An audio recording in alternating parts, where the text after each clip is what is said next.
उपाध्याय। जय भीम। साथियों, आज इस चैनल में आप सभी साथियों का स्वागत है। साथियों, आज का जो विषय है, समानता प्रस्थापित किए बगैर भारत देश को महान कहा जाना ऐसा संभव नहीं है। साथियों,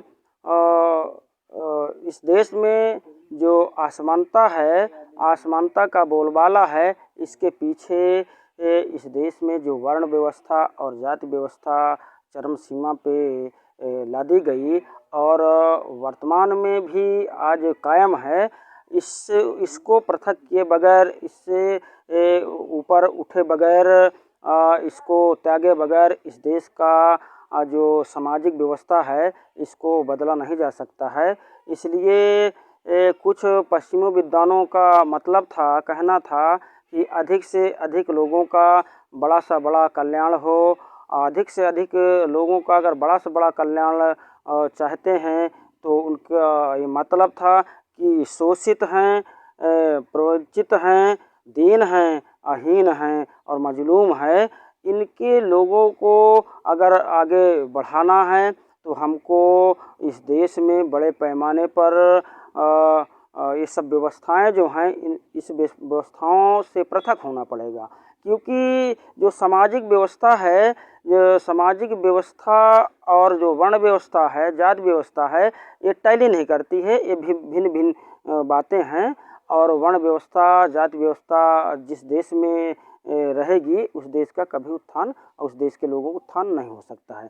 साथियों, उदाहरण के तौर पर मैं प्राकृतिक रचना में मानव सर्वश्रेष्ठ है ऐसा कहा जाता है और ऐसा लोगों के द्वारा बताया भी जाता है।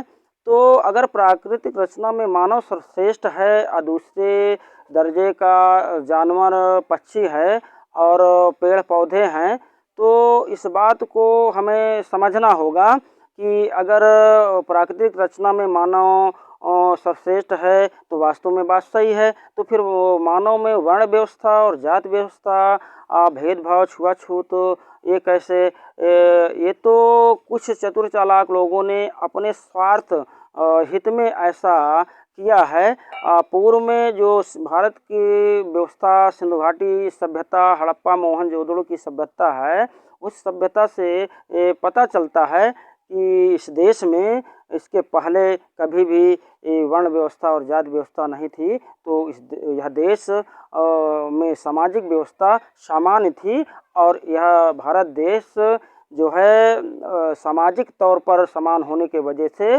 दुनिया में इसका जो है महानतमों से जाना जाता था। साथियों, इसलिए साथियों, और मैं दूसरी बात ये कहना चाहता हूँ कि मैं भी चाम का, तू भी चाम का, मैं भी चाम का और तू भी चाम का, कौन चाम से नारा, बिना चाम के कौन जगत में जो देख परे संसारा।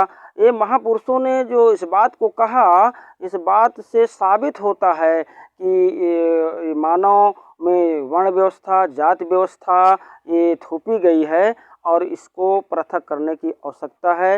ये सब चीज़ हमको मिलजुल कर के करना चाहिए। और अगर हम इस देश के लोगों को तरक्की चाहते हैं और इस देश के लोगों की उन्नति चाहते हैं और इस देश के लोगों को मतलब जो है आगे बढ़ाना चाहते हैं और इस देश का जो है सम्मान दुनिया में हमेशा के लिए बरकरार रहे, इसलिए हमको ऐसा करना चाहिए कि हम सब लोग जाति, वर्ण, वर्ग, इससे ऊपर उठ करके हमको जो है सोचना होगा और इस देश में समता प्रस्थापित हो और इसके लिए तहे दिल से और निष्ठा से इस देश के समस्त नागरिकों का कल्याण हो, उसके लिए साथ सहयोग करना चाहिए।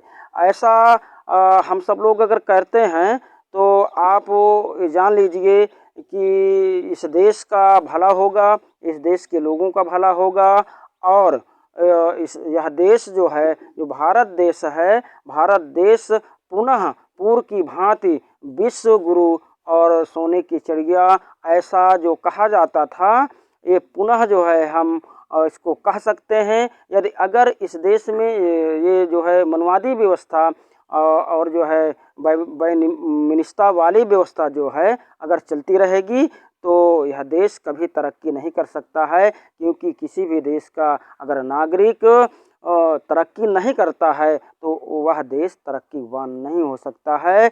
इस बात को मोहम्मद साहब ने भी कहा था कि दीनहीन मजलूमों की मदद करना चाहिए। इस देश के लोग जो बड़े तबके लोग हैं, धनाढ़ तबके लोग हैं, पैसे वाले लोग हैं, ये लोग कभी क्या सोचते हैं कि गरीब ऊपर उठ कर के आगे बढ़े। ऐसा अगर सोचते होते तो आज जो भारत में बड़े पैमाने पे गरीबी निर्माण हुई है, ये गरीबी शायद नहीं होती। और जो इस देश में शिक्षा का जो बड़े पैमाने पर अभाव है, ये शायद नहीं होता। ऐसा हम सब लोगों को सोचना चाहिए, क्योंकि अगर हम लोग ऐसा नहीं सोचते हैं तो मानवता के साथ खिलवाड़ करते हैं। और ये चीज़ जो हम कहते हैं कि भारत विकसित राष्ट्र हो रहा है, अरे भारत कैसा विकसित राष्ट्र है? अरे भाई, इसके पहले में तो दुनिया में इसका नाम था और दुनिया इसको जानता था।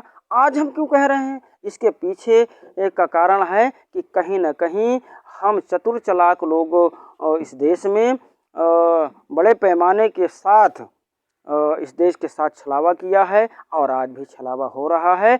ऐसा नहीं होना चाहिए। इस देश के समस्त एक-एक नागरिकों से मेरा अनुरोध है कि वो लोग इस देश को महान बनाने के लिए सबसे पहले इस देश की सामाजिक समानता को बरकरार रखें। आज के इस मौके पे इतना ही आप लोगों से कह कर के आप सभी साथियों को धन्यवाद देता हूँ। आभार। नमो बुद्धाय। जय भीम, जय भारत।